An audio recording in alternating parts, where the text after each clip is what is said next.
Welcome back, folks, to episode 40 of the Running Man Self-Regulation Skills and Self-Improvement Project podcast with me, your host, Dr. Armando Dominguez, PhD in health psychology, licensed professional counselor, and an adjunct professor at a local community college. And what we're going to be discussing this lovely Saturday morning is Power versus Force. Power versus Force is a book that was written by Dr. David R. Hawkins a number of years back and really espouses some really important details as to the difference between being forceful and physically making things happen versus aligning with power, something bigger than ourselves, such as a principle along the lines of love and compassion, this sort of thing.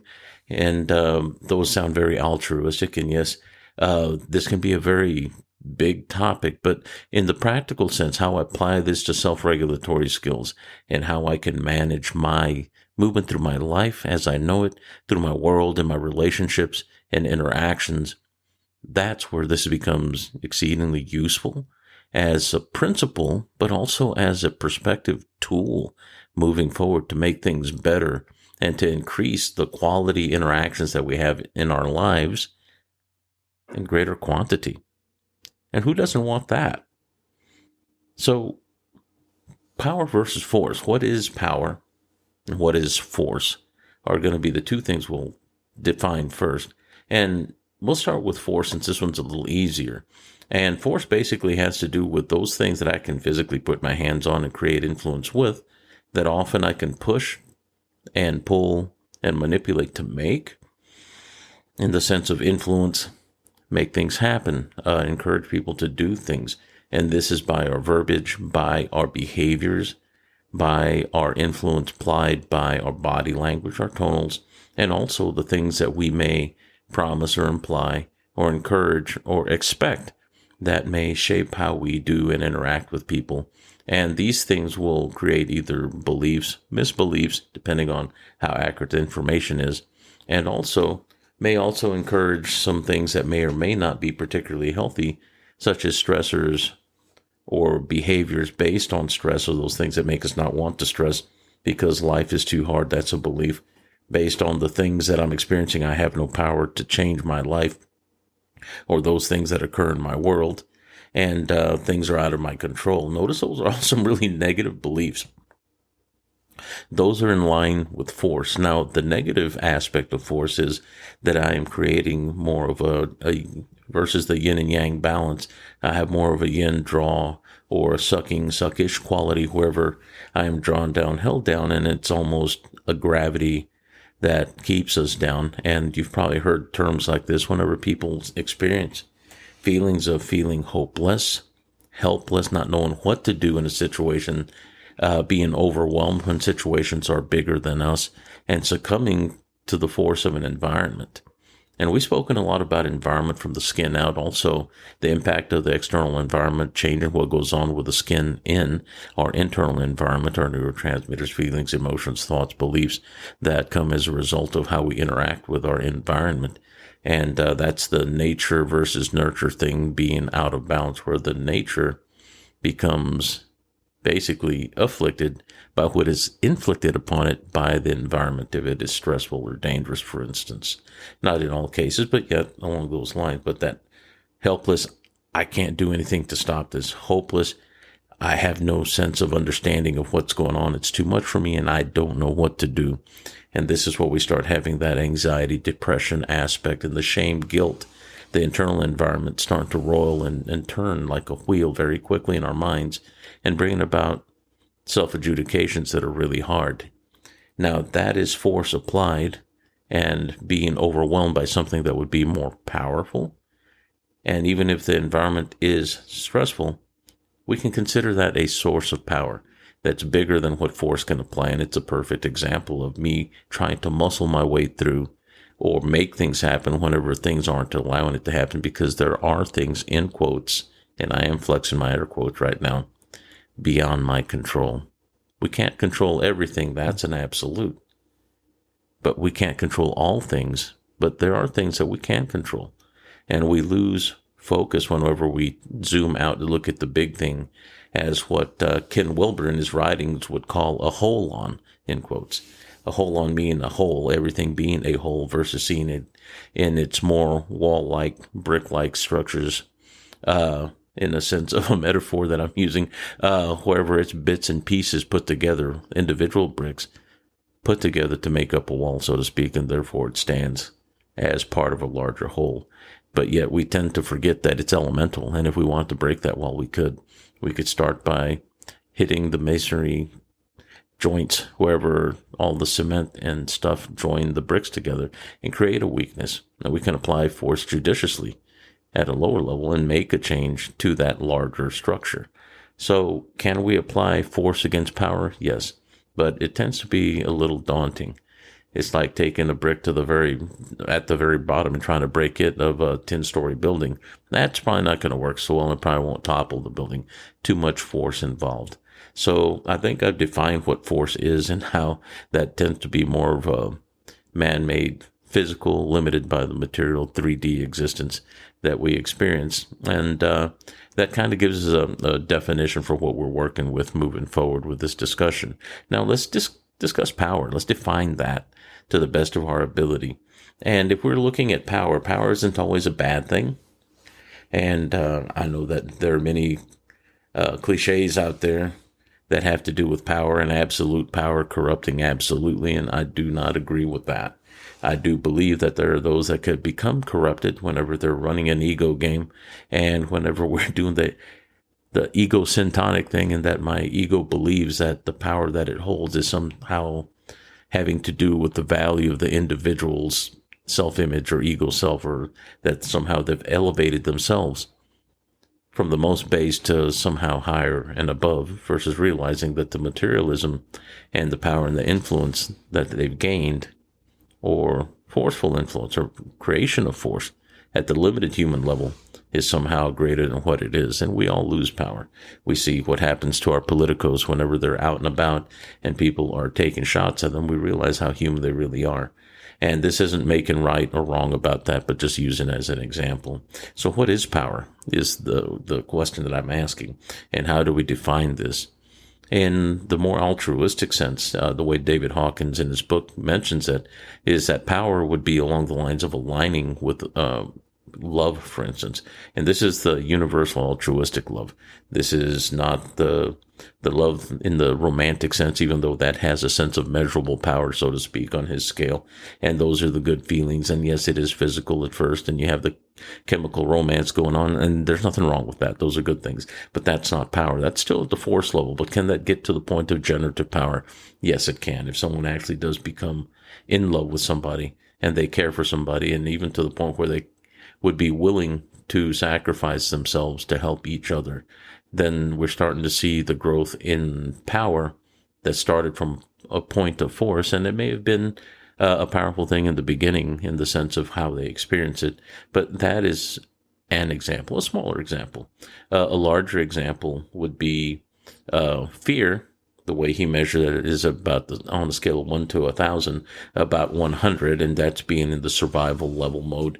And I talk a lot about survival level things, but also speak about things that help us get through that and rise above that, so we don't get stuck in that fear and fighting and the fight-flight mode at all times, because that is very bad. It's corrosive to the body, of course. You know, the cortisol and the glucocorticoids are useful for survival mode, but for a continuous chronic state, it's bad on the organs, bad on the body, the joints, and makes us more apt to develop health conditions that aren't good.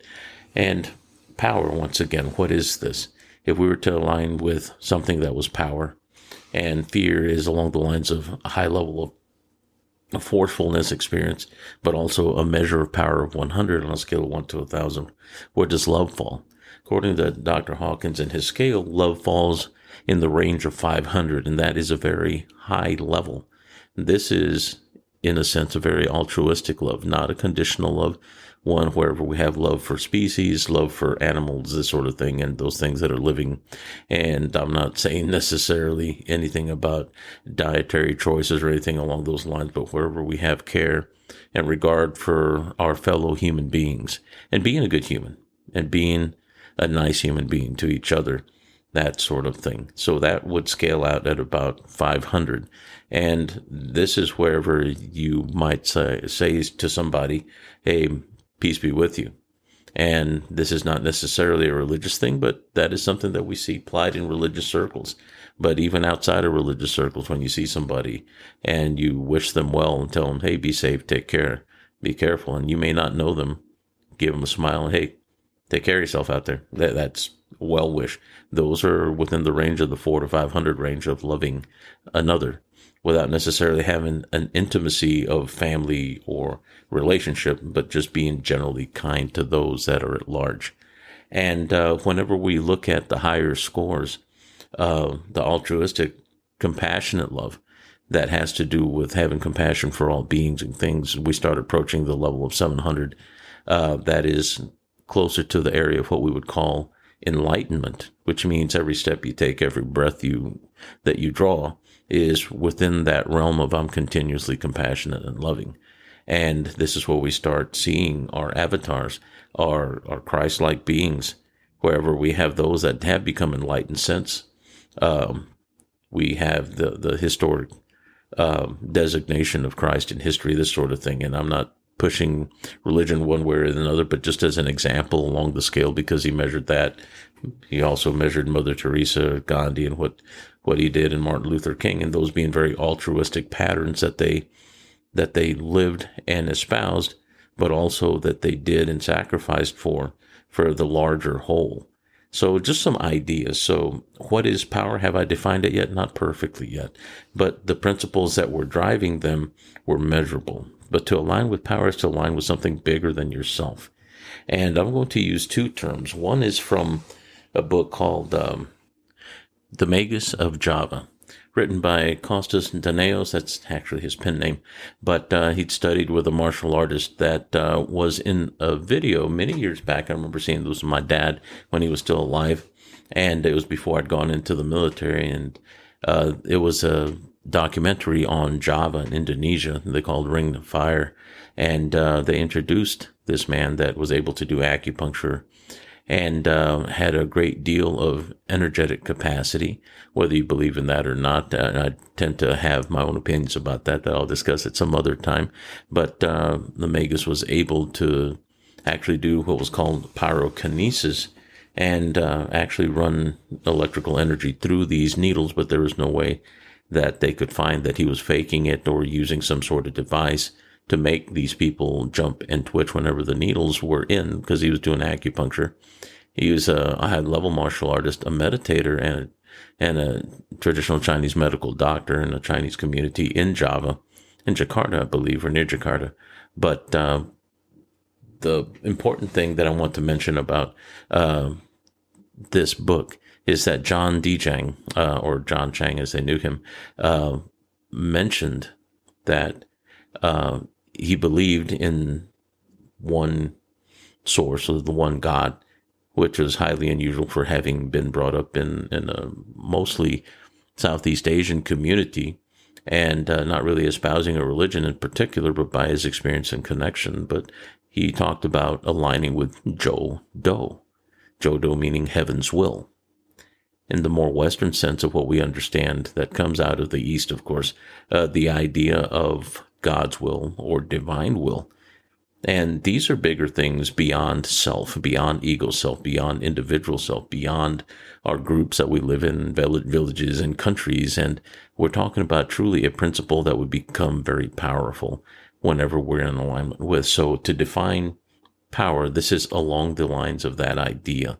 And that would actually scale out closer to, from above 700 on Hawkins scale, closer to about 900, because we're talking about the identity of what we would call Deus or God or the divine or heaven, this sort of thing, if you believe in such things. But in principle, something bigger than ourselves, in principle, along the lines of compassion, altruistic love and compassion starts approaching that. So now we have this larger sense of definition of what that principle of power is and how I align with it. Has to do with how I don't struggle or force my way through things, and being able to pay attention to those things that are larger than me, and yes, being able to manipulate and change things to the degree that I can. It doesn't mean sitting there like a bump on a log asking for the divine to do for you. Understanding that whenever we are in line with principle, higher principle of power, then we are actually moving much more easily. And I will give some examples that gives us a feel or the sense of the pulse of whenever I am in alignment with power. Now, to get away from those two definitions now and just go towards the practical aspect of self-regulatory skill. So how can I tell whenever I am managing my emotions, my thoughts, my feelings, my life, and my relationships and interactions and communications in a way that I could say that it's powerful or it's in alignment with power? One is that is a symptom of being in alignment with power. And mind you, I'm going to do it as a symptomological thing. What am I seeing whenever I'm in alignment with power versus being forceful or being in alignment with force? And that's going to be that things tend to come more easily. And one of the things that I will say is that whenever you are in alignment with power or things that should be going on, to say that it's in alignment with Jodo, just for my own principle, the heavens will, there is a sense of grace. There is a sense of things not getting in the way. And if things do, they tend to be overcome rather easily. And it's almost like a token resistance, if there's any resistance at all. And the more in alignment you are, the more you realize it seems like the universe is playing out in your favor. Things are playing out in your favor. Circumstances playing out in your favor, whichever term you'd like to use. But there is a sense of unity with what's going on. There isn't a sense of I'm impacting with this and I have to somehow wrestle with it and make things happen. There tends to be ease that goes along with this. So there's an efficiency by default that occurs, and that you're not expending a whole lot of energy to not only experience what it is that you're doing, relationship, communication, or maybe even talking to somebody, even if it's something that you would have probably expected to be difficult or somehow cumbersome, then it's like, well, that's easy. That's too easy. It's like falling off a cliff or pouring water. It takes no skill at all, it seems, And whenever you have that, you have a sense of grace going through. And there's that sense of alignment with power. And power isn't something that I always make the intention to be in alignment with power. But whenever we are in alignment, you may note that there are certain ways of thinking, certain ways of doing and feeling that you might be experiencing that make it easier to allow that to happen. Now, in the traditional Chinese martial arts that I trained in, Tai Chi Chuan, Tai Chi in particular, usually it's lauded for great health benefits and being largely an old folks exercise. I am not old folks, and I've been practicing since I was a young person for the most part for many years. But it is not that. It is a devastating martial art when trained for that. But for health, it is incredibly useful up into our latter years, and that is a good thing.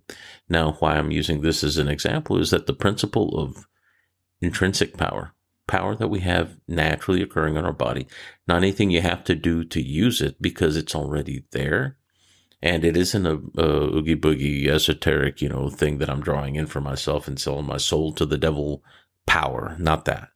What I'm talking about is what our body does whenever we're most relaxed, we're most aligned, and most naturally breathing.